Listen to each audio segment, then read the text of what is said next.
Q news అందించే అవకాశాన్ని సద్వినియోగం చేసుకోండి. సమస్య ఎక్కడున్నా నేనున్నానంటూ ధైర్యంగా ప్రశ్నిస్తూ రాజకీయాల పట్ల అవగాహన కలిగిన అనుభవం గల రంగారెడ్డి హైదరాబాద్ రిపోర్టర్లు కావాలను. సంప్రదించవలసిన నెంబర్లు 8688926084. రైట్గా 31,000 కోట్లు మాఫీ చేస్తాం. స్పష్టంగా ఉన్న ఖాతాలకు మాఫీ పూర్తయింది. పరిశీలన అనంతరం ఇతర అకౌంట్లకు అమలు. 2 లక్షల పైన ఉంటే ఆ పై మొత్తం చెల్లిస్తే వెంటనే మాఫీ. దురుద్దేశంతో విమర్శలు చేస్తున్న ప్రతిపక్షాలు రైతుల కోసం బీజేపీ ఏమీ చేయలేదని చెప్పి మంత్రి ఉత్తమ్ ఇక రైతులకు ఇచ్చిన మాట ప్రకారం 31,000 కోట్ల రుణమాఫీ చేస్తామని నీటిపారుదల శాఖ మంత్రి ఎన్ ఉత్తమ్ కుమార్ రెడ్డి అన్నారు. ఇప్పటి వరకు అన్ని వివరాలు సరిగా ఉన్న 22,37,848 ఖాతాలకు 2 లక్షల దాకా రుణమాఫీ చేశామని తెలిపారు. ఇంకా ఆధార్ వివరాలు సరిగా లేని 1.65 లక్షల ఖాతాలు, తప్పులు ఉన్న 1.5 లక్షల ఖాతాలు, రేషన్ కార్డు లేని 4.83 లక్షల ఖాతాలు, 2 లక్షల పైన రుణాలు కలిగిన 8 లక్షల ఖాతాలకే రుణమాఫీ ఆగిందని పేర్కొన్నారు. ఈ ఖాతాలకు వెరిఫికేషన్ అనంతరం రుణమాఫీ చేస్తున్నాం. ఇది రాష్ట్ర ప్రభుత్వం చెప్పిన మాట. ఇంత క్లారిటీ గత ప్రభుత్వం ఎప్పుడు ఇయ్యలే. ఎప్పుడు అసలు ఏడిచ్చినా మాట్లాడకపోయేది. కేసీఆర్ రుణమాఫీ ఎట్లుంటుండే, ఈ మితి పైసలకు కూడా సరిపోలే ఆయన రుణమాఫీ. ఇప్పుడు అది రైతు బంధు పడితే అన్ని అల్లకే పరిస్థితి వచ్చినాయి. ఇంకా ఆ పైచీలకు మాట ఏంటి? 2 లక్షల పై మొత్తం ఎప్పుడు కట్టాలి? స్పష్టమైన మార్గదర్శకాలు ఇవ్వని ప్రభుత్వం అక్కడ నిన్న చెప్పిండు. ఇది దీనికి ఏమన్నా టైం లిమిట్ ఉందంటే ఏమీ లేదు అని చెప్పిండు క్లియర్ గా. 4 నుంచి 6 నెలల దాకా టైం కూడా ఇస్తాను. నేను కూడా ఉన్నా కదా అదే ప్రెస్ మీట్ లో. 2 లక్షల పై మొత్తం ఎప్పుడు కట్టాలి? స్పష్టమైన మార్గదర్శకాలు ఇవ్వని ప్రభుత్వం, రైతులు ముందుకొస్తున్న బ్యాంకర్ల అడ్డు, కేబినెట్ లో చర్చించాకే సర్కార్ నిర్ణయం అంటూ మాఫీ కాలేదంటూ జిల్లాలో నిరసనలు బీఆర్ఎస్ పార్టీ ఆధ్వర్యంలో జరుగుతా ఉన్నాయి. అయితే రైతులు ముందుకొస్తున్న బ్యాంకర్లు అడ్డుకుంటున్నట. బ్యాంకర్లు ఎవరు అడ్డుకున్నా ఉపేక్షించేది లేదు. ప్రభుత్వం క్లియర్ గా 2 లక్షల వరకు రుణమాఫీకి సిద్ధమైంది. ఆ పైన ఉన్నటువంటి అమౌంట్ ను కట్టడానికి రైతులు ముందుకు వస్తే వెంటనే కట్టించుకోండి. కాదు మీకు బ్యాంకర్లకు ఏమైంది? ప్రభుత్వం కడుతుంటే పైసలు మనం సీఎం రేవంత్ రెడ్డికి రాఖీ కడుతున్న ప్రభుత్వ ఆర్థిక సాయంతో శస్త్రచికిత్సలు చేయించుకున్న పిల్లలు.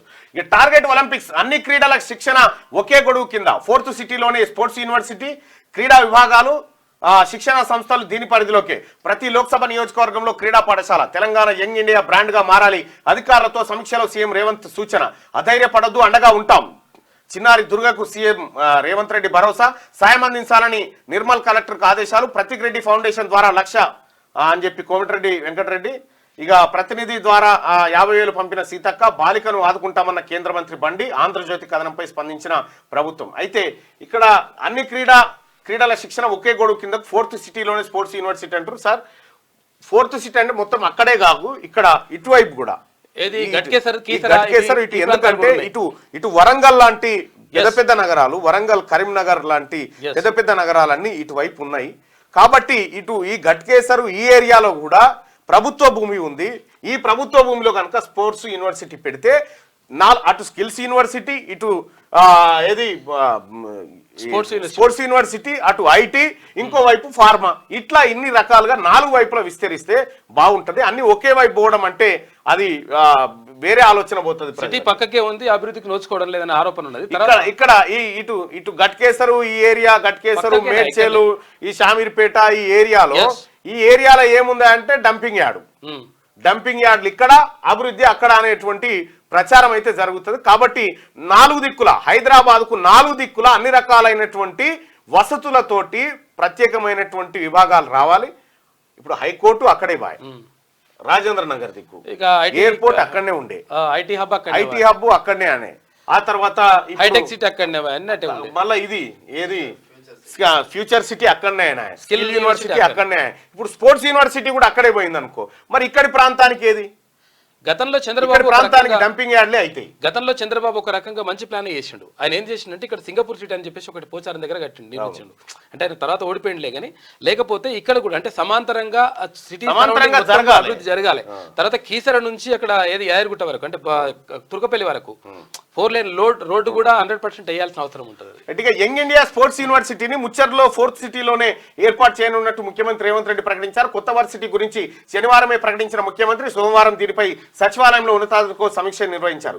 వర్సిటీ ఎలా ఉండాలన్న దానిపై పలు సూచనలు చేశారు. దేశ క్రీడా రంగానికి కేంద్ర బిందువుగా తెలంగాణ ఉండాలని ఆకాంక్షించారు. ఇందుకు అవసరమైన అన్ని చర్యలు తీసుకోవాలని అధికారులను ఆదేశించారు. యంగ్ ఇండియా స్పోర్ట్స్ యూనివర్సిటీలో ప్రతి క్రీడకు ప్రాధాన్యత ఉండాలని, అన్ని రకాల క్రీడలను, క్రీడా శిక్షణ సంస్థలను ఒకే గొడుగు కిందకి తీసుకురావాలని చెప్పి ఆయన అనుకుంటా ఉన్నాడు. అయితే విషయం ఏంటంటే కేవలం అటే కాకుండా ఇక్కడ కూడా ఇక్కడ మంచి వాతావరణం ఉంది, outer ring road నుంచి road యాదాద్రి పుణ్యక్షేత్రం ఉంది, ఇటువైపు ఇటు వరంగల్ ఉంది, Warangal main city tri cities ఉన్నాయి, అటు కరీంనగర్ కనెక్టివిటీ ఉంది, ఇటు నల్గొండ జిల్లా కనెక్టివిటీ ఉంటది, ఇటువైపు కూడా తీసుకొస్తే బీబీనగర్ గానీ భువనగిరి గానీ ఎయిమ్స్ బీబీనగర్ ఎయిమ్స్ ఇక్కడ అందుబాటులో ఉంది.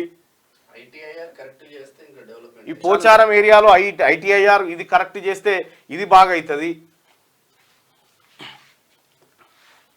టీచర్ల నియామకాల్లో వర్గీకరణ లేనట్లే, న్యాయ సాంకేతిక సమస్యలు తప్పవు, నియామక ప్రక్రియ జాప్యమయ్యే ముప్పు, ప్రస్తుతానికి ఎస్సీ వర్గీకరణ లేకుండానే భర్తీ చేయాలని చెప్పి నిర్ణయిస్తున్నట. డిఎస్సి ఫలితాల వెల్లడికి అధికారులు కసరత్తు చేస్తున్నారు. రైట్ గా రాష్ట్రంలో త్వరలో చేపట్టనున్న ఉపాధ్యాయ పోస్టుల భర్తీలో ఎస్సీ వర్గీకరణను అమలు చేసే అవకాశం కనిపించడం లేదు.